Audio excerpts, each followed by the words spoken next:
on weapons. So Tony, you're recording? I am, as of right now, yeah. And it's also live over on your page too, John. Okay, good. So thanks for the question, Professor. Let's go ahead and get going with the show.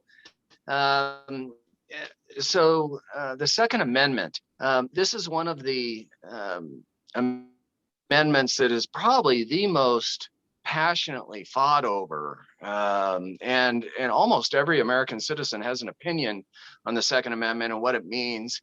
And it's one of the most interesting things because there's a weird comma placement in between two sentences. So one compound sentence and kind of meaning two things. Does that mean two things or is it the same thing? And boy, that's been debated since the founding of our country. But the good news is we don't have to guess on what the Second Amendment means. And have our own opinion. We have a history professor who's skilled at and trained and educated in understanding the intent and the origin of it, as well as what's happened in America for the last couple of hundred years. And so I'm John Brackney. This is, I think, our fifth interview. Is that correct, Professor Tootle? I think so. Okay. And some have been a little flippant, and some are very serious today.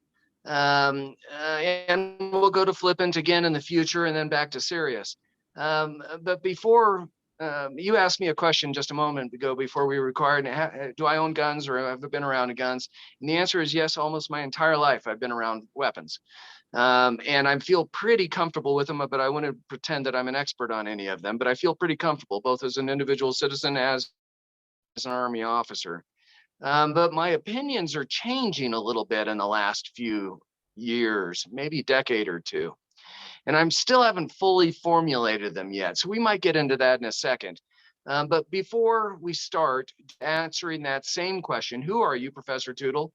And why do you have some experience in weapons yourself and some experience in the Second Amendment? Give a brief introduction. I'm Stephen Tootle. I'm a professor of history at College of Sequoias, and I'm also somebody who has been pretty much a lifelong shooter. First, some of my first memories, I already had a shotgun in my hands. So I was very comfortable with firearms and being around firearms for my whole life. I was like you, a suburban kid, but most of my relatives lived in rural areas, and so with cousins and uncles and stuff. I would spend a lot of time shooting. And this was also at a time where parents weren't always monitoring you. So I still have a lot of memories as a kid where you'd go out to some rural area and you'd take your rifle, find some railroad tracks and just walk along those railroad tracks all day and then turn around and walk home. And that's what you did for the day. So in that sense, I have maybe a different experience than a younger person. And then living out west, especially with family who live in rural areas, most of you are from California or Colorado, so I'm kind of preaching to the choir here, but when you live out west in certain areas, you tend to view firearms as tools. I can kill a snake with a shovel, or I can kill it with a firearm, and the shovel is a tool I would use, but so is a firearm. But I was never in the military, so I don't have any experience really with military firearms. But and then I am a pretty active shooter. Depending on the time of life, and COVID kind of threw this, but I used to arrange my class schedule so that I could go shooting every Wednesday. Because that was the open range day. And so I'm not a member of the NRA, but I am a member of the local Sportsmen's Association that operates a shooting range. And in terms of the operation of firearms, I'm comfortable. I used to host a yearly event where I would teach young people how to go shooting. And I think I shocked most people when at the end of the day they said, "Where did you get all these guns?" And I said, "Well, they're all mine." And sometimes the eyes would get big. And so I don't know how many firearms I own, but it's a lot. You're still muted, John. John, you're muted. Somebody needs to tell John that he's muted. Get your space bar, John, to talk. Still muted. I think he's on his phone, not the computer. Yeah. Tony. Thank you. There you go. There you go, John. Okay. My internet connection is a little unstable. And so if I get disconnected, you got to take over the interview with Professor Tootle. So I got most of that, Professor Tootle. So thanks for explaining your history. Now, in a moment,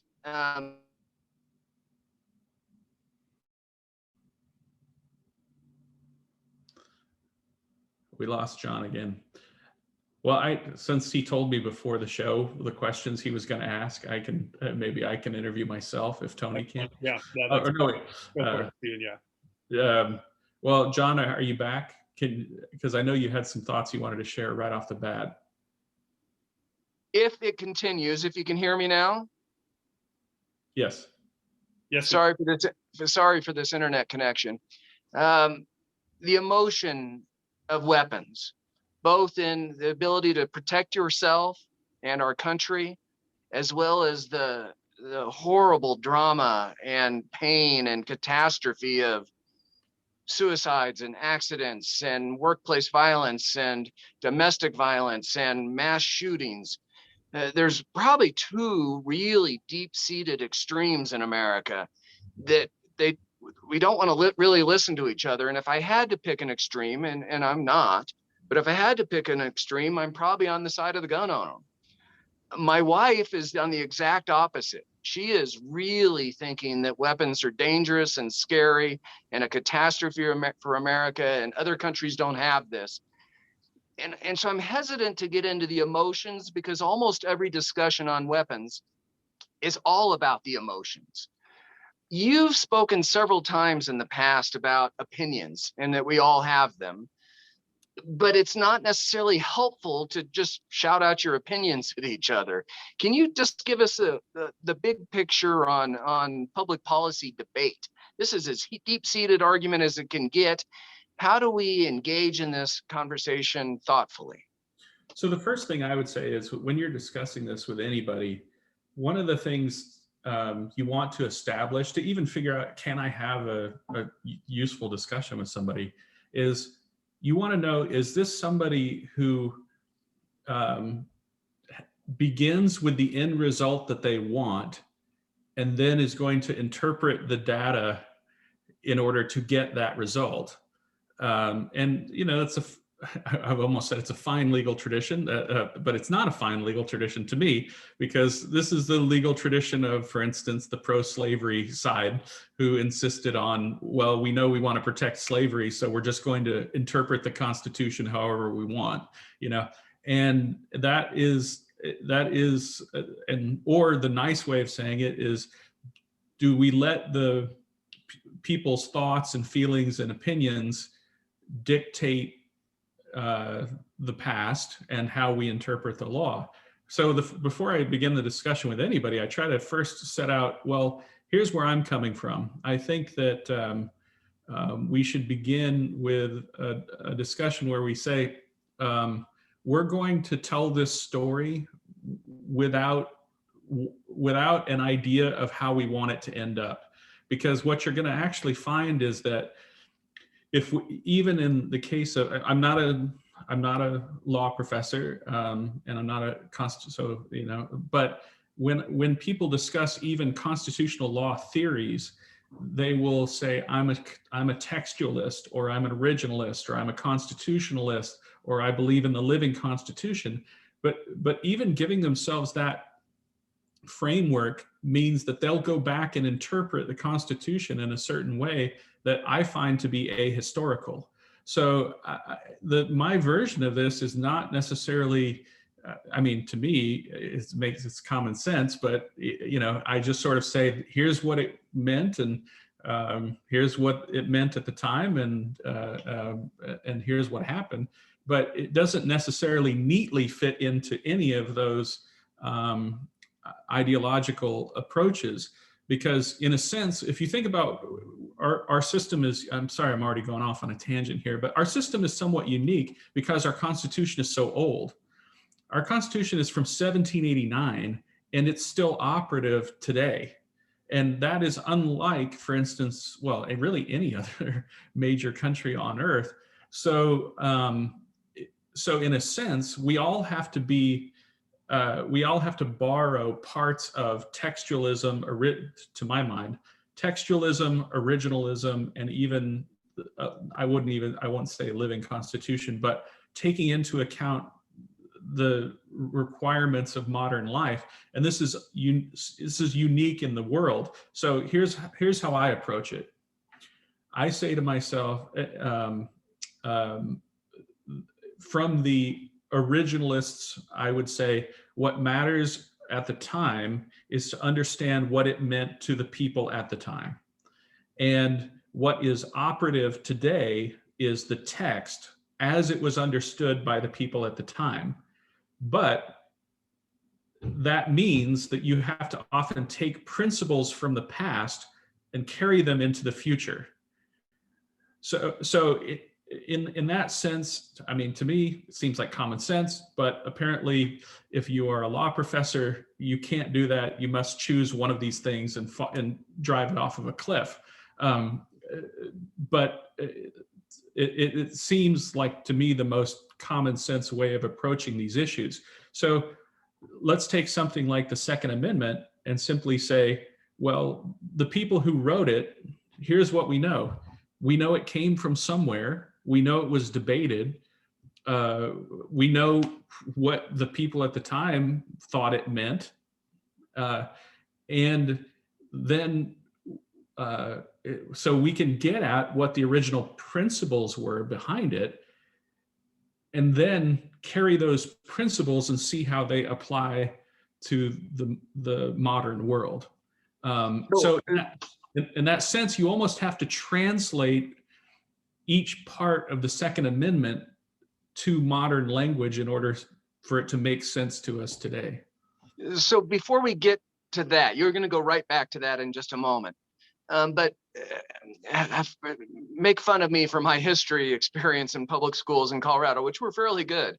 But I have this romanticized view of the Revolutionary War against the king, and we're farmers and ranchers, and we're kind of living our life. Maybe we're wheelwrights or whatever we were, and we all have our muskets, and we decided to go out, and the red coats were all marching in a row, so we were kind of guerrilla warfare, and it was we all owned weapons, so we were able to beat the king. Before the Second Amendment, what is the historic ability of the average human worldwide, or leading up to the U.S. founding? Is it a fundamental right? Is it only allowed by the family, as you often describe?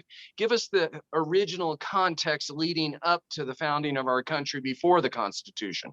So there are two separate issues almost, which it kind of gets lost in the translation to modern times, but there are two separate rights issues. The first is just simple property rights and what are called your negative liberties. And I try to emphasize this a lot, but to remember that our national government is arranged around the idea of negative liberty, things the government can't do to you. And the ways that government can mess with you is something that can take place at the state and the local level. But our Constitution and our national government is based on the idea of negative liberties. And they drew from English common law a couple of principles that are at play as part of a deeper tradition. The first would be just it's your private property, and if you're not breaking a law, you should be left alone. And it doesn't really matter what it is, but especially in the case of firearms. More specifically, firearms were mentioned in various writings as being essential to a free people. But it doesn't go back a million years, because personal firearm ownership was not that old at the time of the Revolution. And so the American experience is somewhat unique because during the times that the colonies were being settled, those also happened to be the years when personal firearm ownership became much more common. It's kind of in the same way that literacy. So, the United States is the first really literate country on earth, and we're also the first. So we're also one of the first, firearm countries on earth because of our colonial experience. But, and just to parse out another thing, that there is a dark side to this based on the history of racism and slavery. And then there's the deeper tradition, which is when in particular you had this happening side by side, North and South. Remember, slaves and slavery was kind of everywhere in the British Empire. So even in the colonies that didn't allow it, there were still slaves present. And so people who were thinking deeply about issues of rights, and in particular the people in places like Virginia, they knew precisely which rights they needed to protect in order to not be slaves. And we see that experience really sharpen after Bacon's Rebellion. And so it's in the years after Bacon's Rebellion that Virginia and other Southern colonies kind of followed suit, where they really started to specify, here are the rights we need to protect. And who knew better than a bunch of slave owners what rights you needed to protect so that no one could turn you into a slave. And firearm ownership was certainly one of those rights. So there is a sort of a good version of this, and there's a bad version of this. But what this means is, just to sort of move us a little further in time, is that after the revolution, well, first of all, one other thing I just need to correct is that the militias did not win the Revolutionary War. There's a lot of mythology around that. It was George Washington and the regular army that kept the revolution going, and the use of the regular army in coordination with the French in particular. I mean, those were the keys to winning the Revolutionary War. The militias would have never been able to do it on their own. A militia can harass, but a militia can't win. The other, I mean, there are very few examples of militia being used effectively against regular soldiers. So usually they could be integrated with trained soldiers, like Andrew Jackson did at the Battle of New Orleans. But in terms of just head-to-head regular army versus militia, forget it. Your regular army is going to win always. At any rate, that, I don't know. Do you want me to get into the colonial period now? Yeah, head right into that, and then move into the Second Amendment, because we'll have Q&A in 10 or 15 minutes. Okay, so I'll try and get through this as quickly as possible. So the next sort of phase is after the Revolution, but before the ratification of the Constitution. Almost every state had a militia law about firearm ownership, and this is another thing that is kind of lost in the Second Amendment, and we'll see it though in the text. That almost every state had in it a law that was meant to do two things: make sure that the state could call out the militia, but at the same time protect people. Again, keep in mind this is to protect negative liberties. So you wanted to do two things. You wanted to be able to call out regular people with arms, but you wanted to protect people who were religiously scrupulous, meaning pacifists, who wanted to not participate in the militia. And this is another thing to point out about the militia. The militia was every able-bodied adult. So that's another thing that comes into play later when people are trying to figure out, oh, this applies only to the militia. Well, the militia was everybody. So sorry to be a stickler, adult or man? Adult male, yeah. And then some states it would be a white male adults, and some, but essentially it was universal in the same way that a draft would be universal. So it was meant to be whoever was in charge of protecting your household was expected to, be called out. And it was, but this is not the National Guard or anything like that. This is absolutely citizens with individual firearms. So what they're trying to do when they decide to have a Bill of Rights, just to get into the writing of it itself, what they were trying to do was take what was already in the state constitutions and shorten it, make it fit the format of the Bill of Rights, and still include the two important principles. And that's what accounts for the somewhat awkward phrasing of it. But people read too much into this phrasing. It's just meant to be structurally like the other amendments in the Bill of Rights. So because they wanted to end with that strong statement of shall not be infringed, that it meant that they constructed the rest of the statement around that, and that sort of accounts for it. So just to take the portions of it, a well-regulated militia being necessary to the security of a free state, that just meant they were trying to summarize this idea that in order for a person to truly be free, they would need to be able to bear arms. And arms had a specific meaning as well.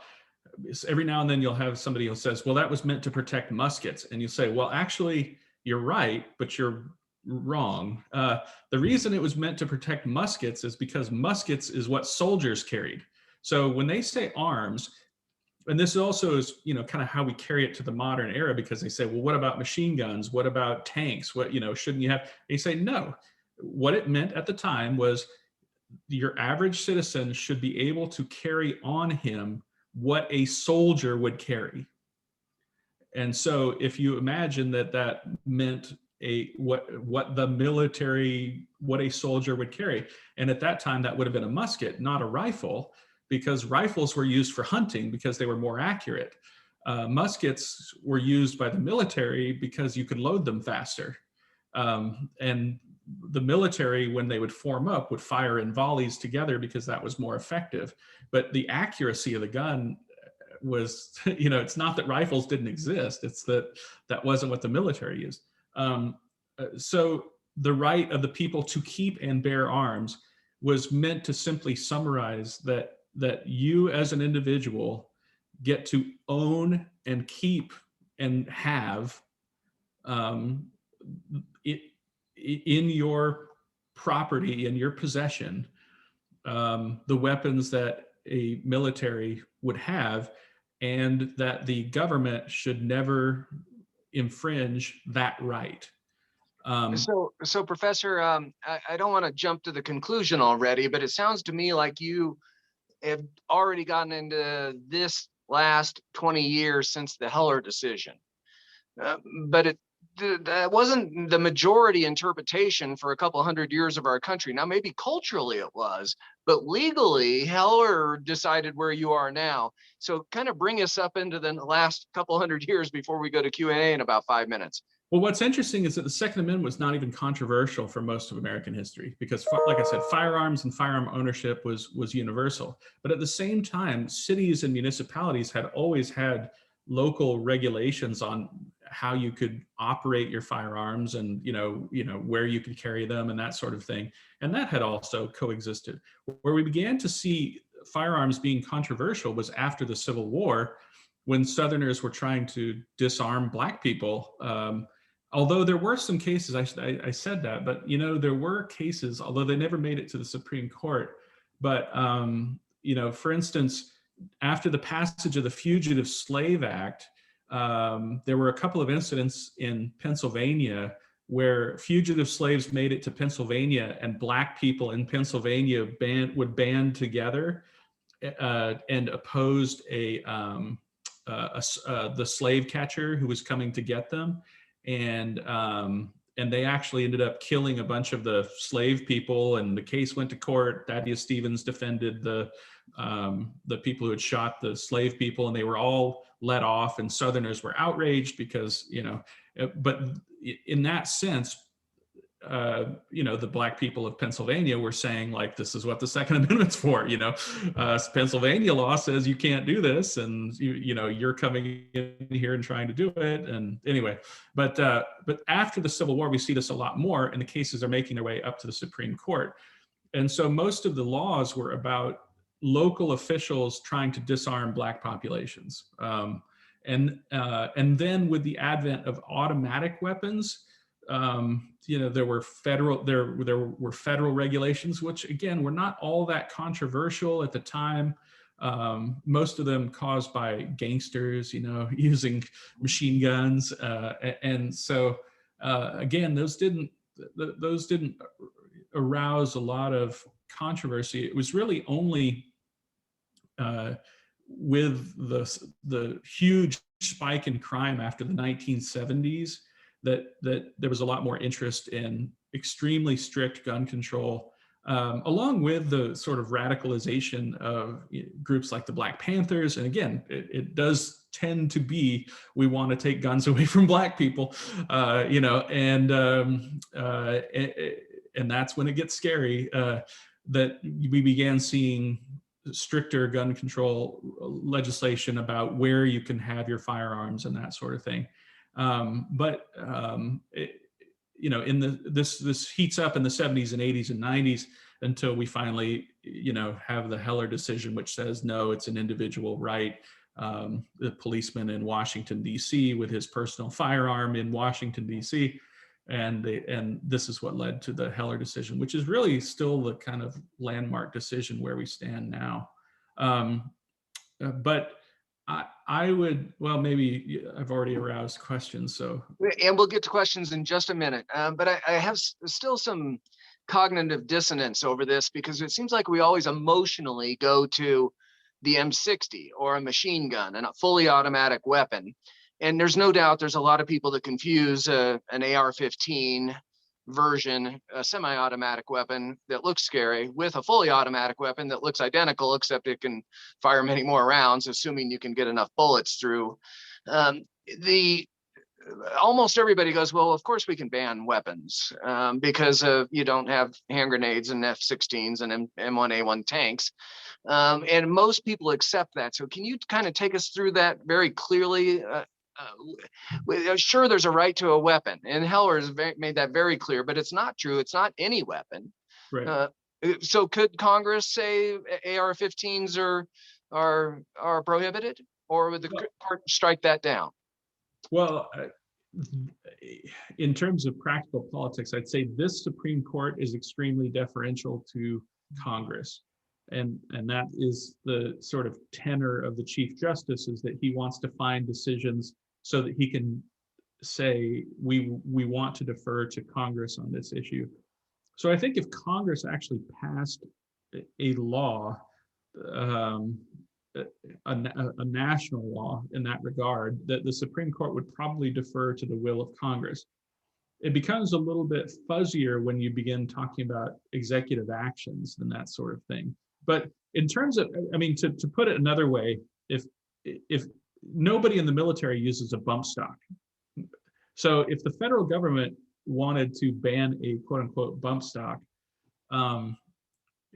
in terms of just strictly a Second Amendment issue and nothing else, you might have some other constitutional issues in terms of searches and seizures and how it's done and all that stuff. But just in terms of the Second Amendment, I don't see a Second Amendment issue there. But you might have a due process argument about how you deprive somebody of property if they haven't broken any laws, for instance. But just, I mean, this is a Second Amendment discussion. So in terms of the Second Amendment, there's no Second Amendment issue when it comes to what you would, these kind of, I mean, it's what is kind of more or less a toy, although you hate to call it a toy because it's about a firearm, but it's not something that anybody— a novelty. Yeah, right, exactly. Things like bump stocks. Now, you might run into some issues if it is an executive order and how it's implemented and all of that kind of thing, but all separate issues. But in terms of the Second Amendment, I try to keep my sort of mind just try to keep my mind clear on this stuff by saying the Second Amendment means what it says, and if you don't like it, you need to repeal it. but let's not pretend it doesn't say what it says. And what it says is that you have the right to own and keep and bear arms. But and something Joe Biden said in his press conference is absolutely true. There's no such thing as an absolute right.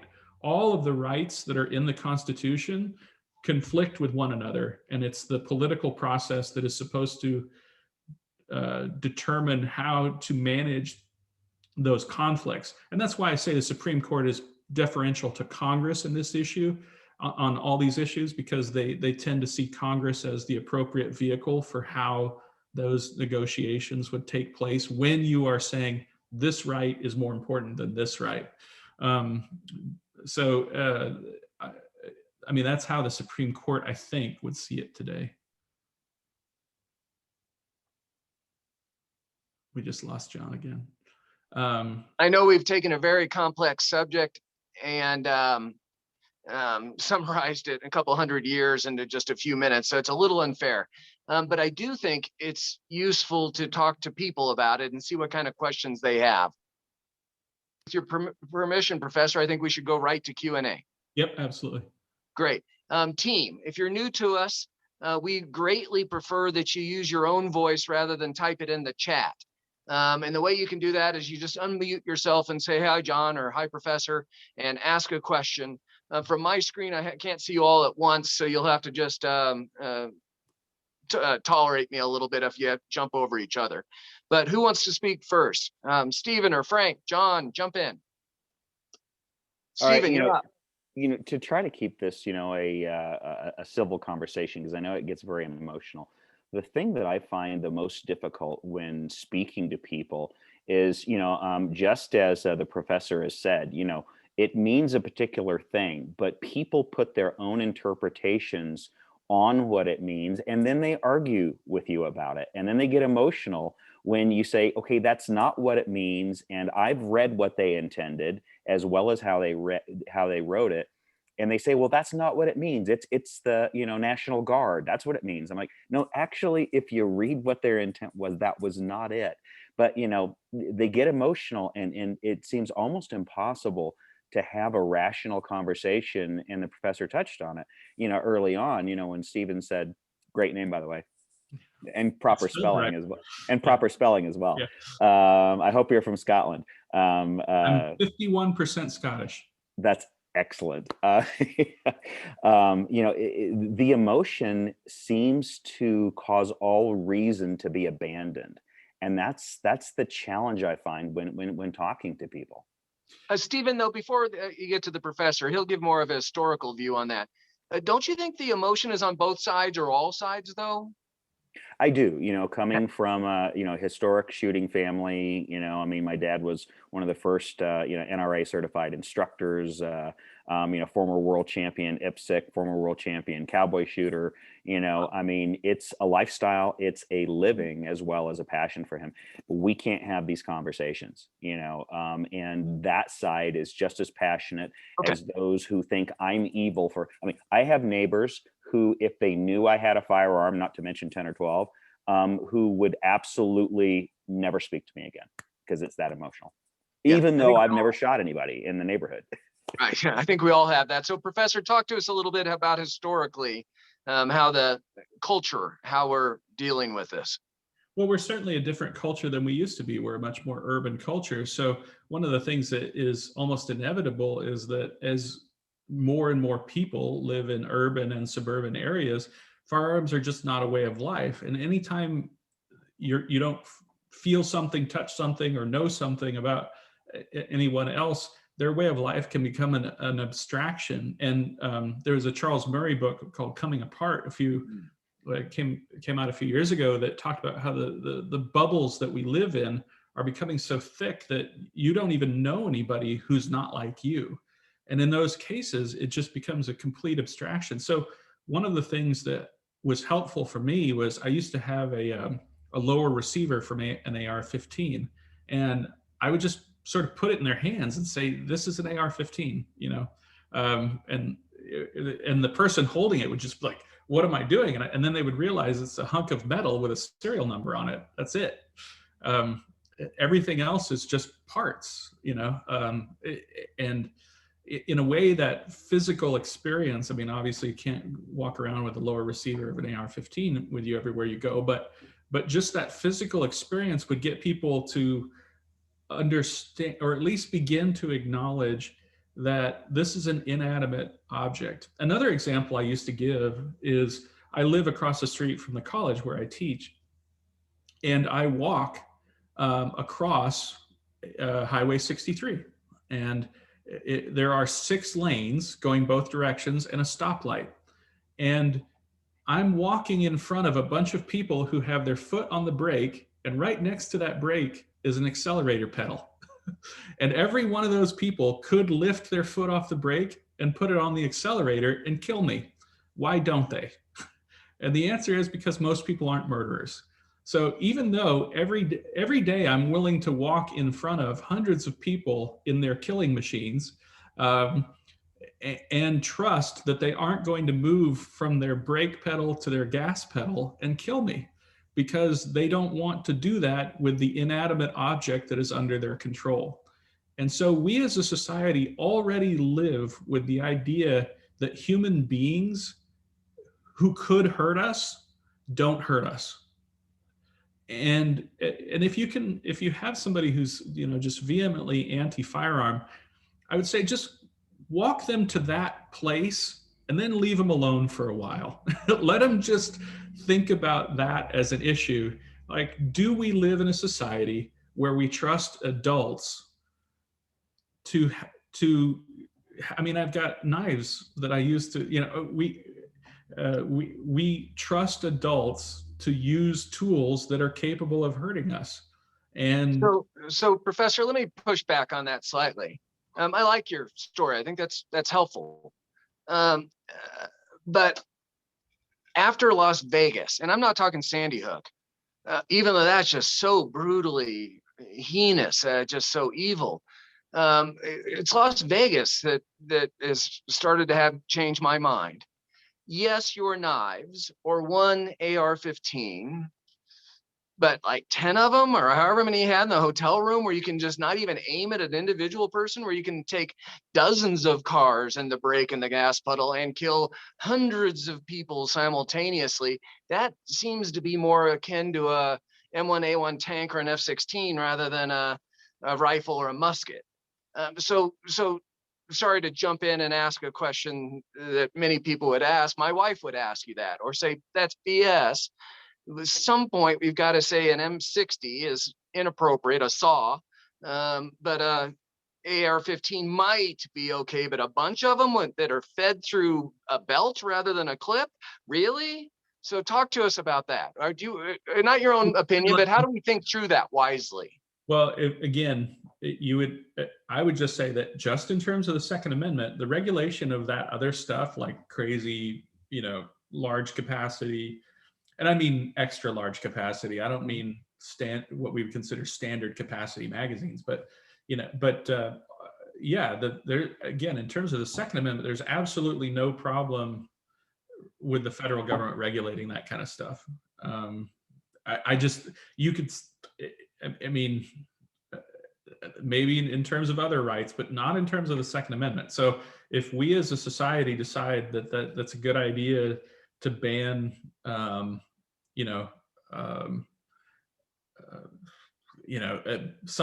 drum that holds 300 rounds or something like that, yeah, that's totally fine. And the state making laws against it, and the hotel having rules against it, because that's a private property. They can make their own rules. I mean, as far as I'm concerned, the county, the city, the entity that controls the convention center, all of these things can have individual roles in security that where there's no constitutional issue at all in terms of the regulation. I mean, I would just say, like, You know, I'm So- sorry, but the facts of, like, to me, the facts are the facts. Like, that's where it. That's where it's at. So I guess your point is that we need to become better as citizens in arguing for our cause.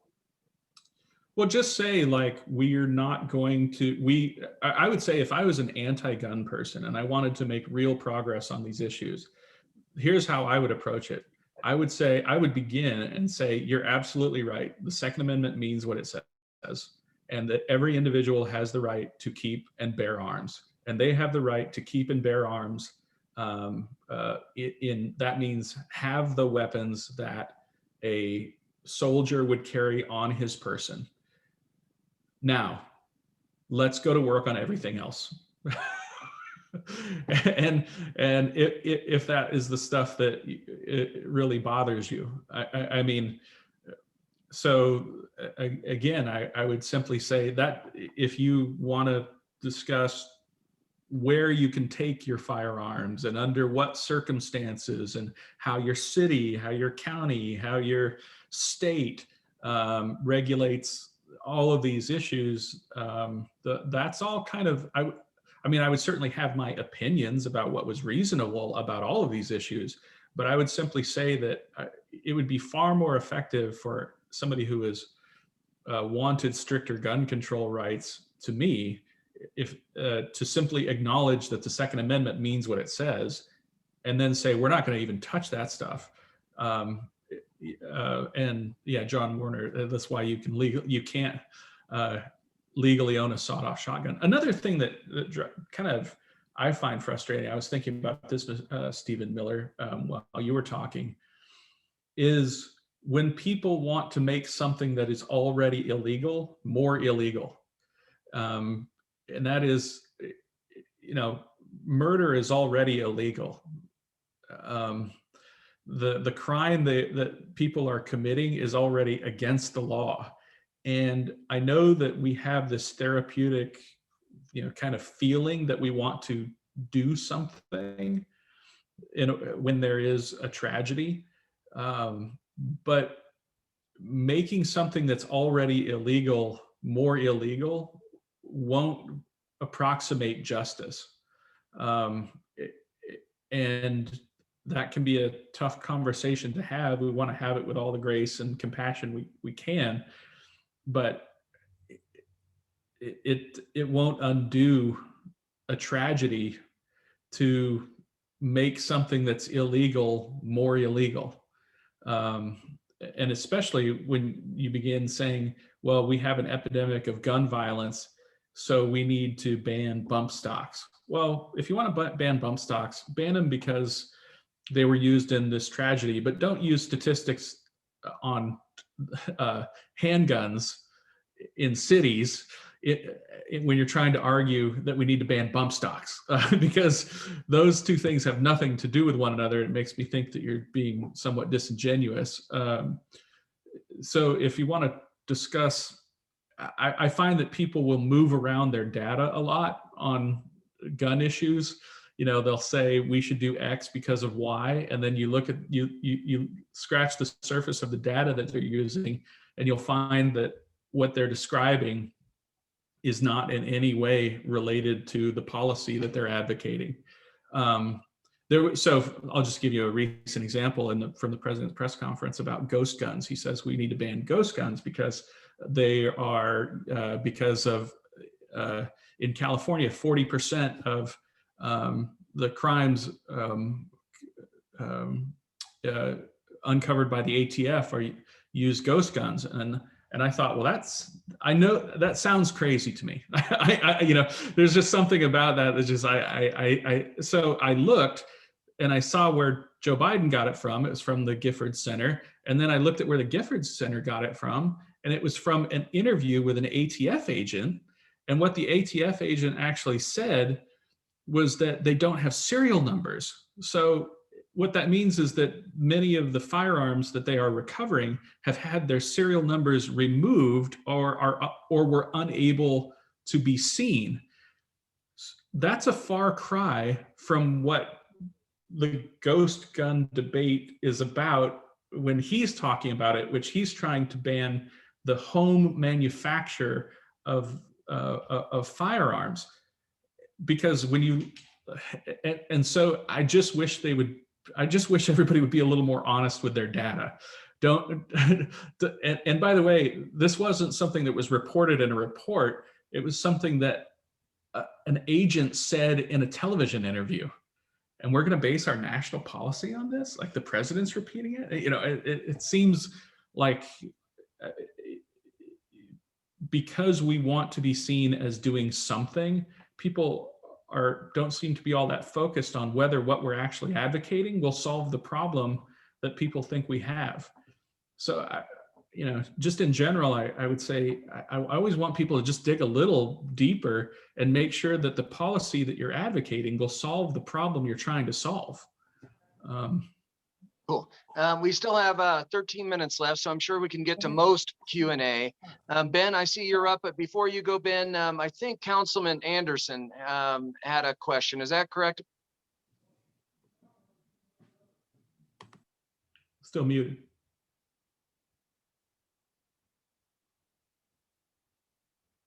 Councilman Anderson, did you have a question?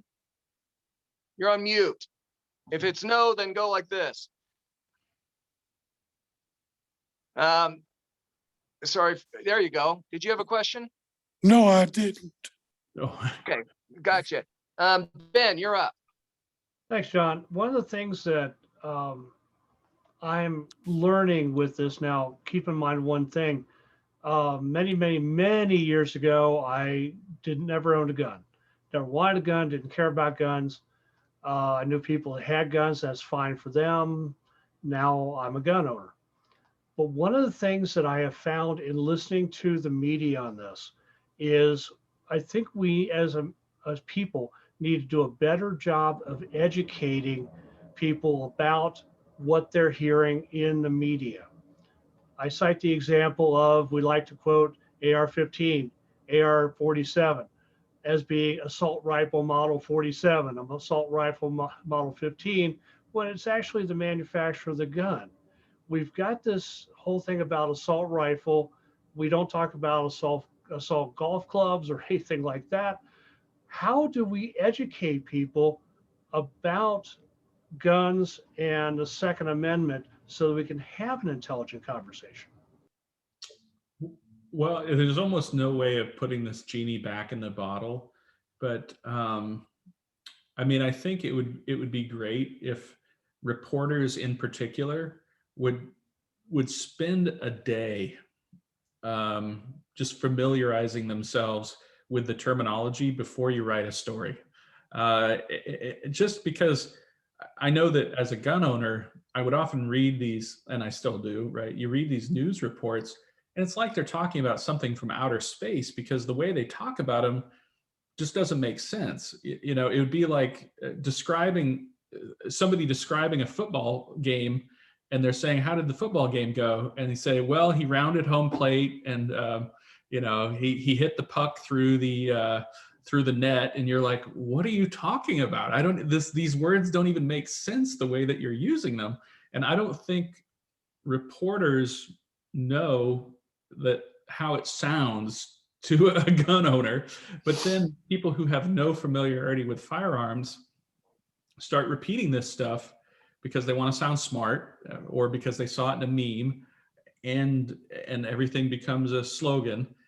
I don't know how you put that genie back in the bottle, but I do wish that in particular reporters, real reporters anyway, could do themselves a real favor by, before writing about some of these issues, just have some familiarity with at least what the terminology means, because you can't really have a productive discussion with anybody about anything if you're talking past one another. Well, and Ben and Professor, I'd go a step further. It's really not mass media anymore. It's individual people with their Facebook microphone. All of us misspeak and misspeak significantly when we talk about firearms. The semi-automatic versus automatic debate. I have a variety of friends, dear friends, I like them, that say we need to ban automatic weapons. And I go, well, they are banned unless it's a specialized permit through the federal government. They are banned. I go, well, I mean AR-15s. I go, we also mean handguns, because every handguns except for a revolver is a semi-automatic. And so we just need to use the world's knowledge at our fingertips to understand this so we can debate logically on it. Kim, I think you're up with a question. And I hope it's, my guess is you have some concern about the whole conversation. So be bold if you're so willing. Sure. So I'm Kim. And I think where I'm struggling with this is that I don't have a gun. I've never had a gun. However, I do not want to ban guns. That's not where I am. I'm not, I believe in the right to have a gun, et cetera. But when but I do really struggle and my heart breaks for the kinds of incidents that we have seen over the years where masses of people are being killed by someone with a mental health issue or somebody, you know, that is disagreeing politically or whatever. But I think where I want to get to is, how do you have a reasonable conversation with people who disagree with you on what the amendment says or how you can do it, not infringe on somebody's rights to bear arms, because everything becomes about, you know, you got, you know, Lauren Bobart up in rifle that is just walking around with her Glock on her hip. And I don't know that that's reasonable gun ownership. Is it a right to do so? Sure. But I think the example that we're setting for our communities, you know, when it is sort of glorifying the ability of someone and others, you're a public example to other people, to, you disagree with somebody and you walk in, you shoot a bunch. I don't know how to have that reasonable conversation. I get really emotional about it because I am tired of having this thoughts and prayers discussion about who's having a mental health issue and whether or not we should, ban all guns or not. And I appreciate your conversation, Professor Tootle, because it really does take it down to sort of the brass tacks of what the constitutional amendment says and what it doesn't say. But how do you get to a space where you can join in the middle and have a reasonable conversation about how to keep people safe and also respect the rights of people to own personal property? So, and Professor, if you can weave in just a line or two about the American Enterprise Institute in this answer and how their philosophy that how work at the local level has to be done, why we even know each other. If you'll just work that in your answer. well, I would say, you know, the American Enterprise Institute, where John and I first met, is about finding constructive solutions to these complicated problems. And that is what my answer is going to be, which is you should immediately try to get to the how. And I find this is even in any hot button issue, take abortion or gun rights or anything that people feel very passionately about. For instance, there are some gun things that people will say are gun limitations that have been proven to be somewhat effective that wouldn't infringe on your Second Amendment rights. So for instance, if they are implemented in the correct way. So some of the gun legislation, it's not really even gun legislation, but some of the legislation surrounding protecting the victims of domestic violence, if it is implemented in the right way, has been proven to actually reduce gun violence. But for instance, there's a good way of doing it and a bad way of doing it. The first way that the Obama administration wanted to do it was they wanted to give people like civil service workers and social workers the ability to take away your guns, and then it would be indefinite or something. Like, no, if you're going to take away someone's firearms, it needs to, that's a fundamental right that you're messing with. You need to go before a judge. But what has proven effective is that if in the states that have laws, for instance, that say if there is a domestic violence situation and the police feel that there is a threat there, that they can then go before a judge and have the firearms removed from that home for a certain amount of time. And it has to be a fixed amount of time, not forever, right? This isn't civil asset forfeiture where the police take your stuff forever, right? For a set amount of time, that that has proven to reduce the number of the amount of gun violence in domestic violence situations. And I would say that is the correct and constitutional way to implement a law like that.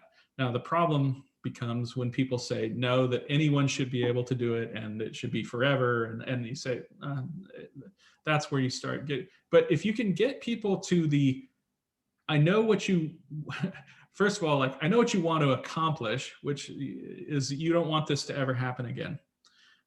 First of all, I just know that that's probably not possible. You know, I had relatives who died in the Oklahoma City bombing, and that was done with a truck and fertilizer. But even one of the things that stopped me from shooting was the Parkland massacre. And I remember just feeling like I didn't want to hear the sound of gunfire because I just didn't want to be engaged in anything that resembled what had happened there. And it took me a long time to be able to hear gunfire and not think about what had happened there. So, you know, first acknowledge the emotion of whoever you're dealing with. That's, you almost can't do anything about it. So just acknowledge it, and then try to get to the how do we do this in such a way that it protects people who are not a threat to anyone, and it leaves innocent people alone. Can we, you know, if you're discussing this with someone, try to get them to acknowledge that what you want is, you want for people who aren't going to commit a crime, that you want them to be left alone. And if you can get them to that point, you're probably dealing with a reasonable person. Professor, we only have a minute or two left. We need to go on lightning round. Does anybody have a real quick question? Quick question, and quick answer. Real quick question. We're not the only gun society in the world. Is there another country, whether it's Israel or Switzerland or someplace else, that you think has got it right, that might be a good model for us to consider? It's hard to say. I mean, I like being an American, so I find the restrictions in places like New Zealand and Switzerland and Israel to be too much for me. I prefer the American system of you're left alone unless we have a reason to mess with you. But that's not to say that we don't have something to learn from other countries with regard to how they implement some of these restrictions. But I tend to want to revert back to the American principle of we're going to leave you alone as long as you're not harming anybody. Sorry, was that a fast enough answer? That was pretty quick. We only have 1 or 2 minutes left. Anyone else? Yeah, this is Bob. I'm sorry, I don't know why my video isn't working. Here's my question. I own a gun, a pistol for defense in my home. I did it in the last 5 years. My question is this: how do we as a society justify we have more guns than we have people in the country, when I've heard this whole conversation about we have the right to bear arms? We have more arms, and it's not everyone in the country. It's a portion of the country. So there seems to be a disconnect between the argument when we have more guns in people's hands than we have people. Well, I would just say, like, what people would think. Yeah, I mean, my answer to that is that I won't argue on that basis. I kind of reject the premise that that's how we should ever operate society. Like, in other words, because people will have this argument all the time about, like, a rich person will say, well, who needs this or who needs that? Like, I don't personally want a society where we are regulating what people want or need or have or what they think, you know. So I just won't, I don't find that to be a productive path to go on, to start talking about how other people should live their lives. If you want one gun, you can have one. If you want 30, you can have 30. But yeah. So, Professor, it seems to me that the analogy would be the freedom of speech. would be very similar to how you'd recommend that we handle the Second Amendment, reasonable time, place, and manner restrictions. And you fight about those. Right. Yeah. And in fact, I forget the name of the young woman who asked a question about what's her name, carrying around her Glock. I would say she has the right to carry around that Glock in her own home on her hip. But the minute she steps onto her sidewalk, now she's a part of society.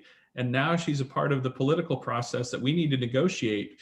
But you know, again, in your own home, not affecting anyone else, I want you left alone. But the minute you become part of society, you become part of a political process that needs to be negotiated. Okay, team, I think we're definitely over. I guess I should give one last chance. Is there somebody that has to get something off their chest? No. Cool. Professor, thank you for your time. You are articulate as always. So this is really useful to hear your perspective going back hundreds of years to current. For the rest of everyone, you'll have a chance to say goodbye in a sec. For the rest of everyone, we meet every Friday at 11 o'clock to have discussions on current trends, debates, things that are going on in society, not history just for history's sake, but history and how it affects us in the current way we're managing our system of government. So thank you for being with us. You're always welcome to jump back in. Most of them will be taped and you can see our library of them, so to speak, over time. Professor, you did great today. You have the final word. I would just say thank you. You know, I've gotten to know some of you over the past few weeks, and I just really appreciate the level of thought and debate that is taking place among this group. So really appreciate all of you. Good. Thank you all. See you next Friday at 11 o'clock Mountain, or 10 o'clock Pacific, or 1 o'clock Eastern. Have a great day.